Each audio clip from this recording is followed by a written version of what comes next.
মসজিদে কুবা, এটি ইসলামের ইতিহাসে প্রথম মসজিদ।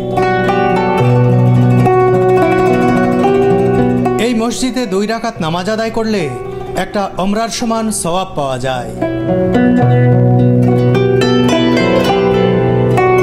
মহানবী সাল্লাল্লাহু আলাইহি ওয়াসাল্লামের স্বহস্তে প্রতিষ্ঠিত দুনিয়ার এই প্রথম মসজিদের ইতিহাস ও বর্তমান চিত্র তুলে ধরব আজকের এই ভিডিওতে। দেখতে পাচ্ছেন সবাই এখানে এসে পানি খাচ্ছেন, পানি খাওয়ার জন্য দীর্ঘ লাইন। আর এখানে দেখুন যে একেবারে ভালো আছেন ভাই? ও তাই না, একটু দাঁড়ান ভাই।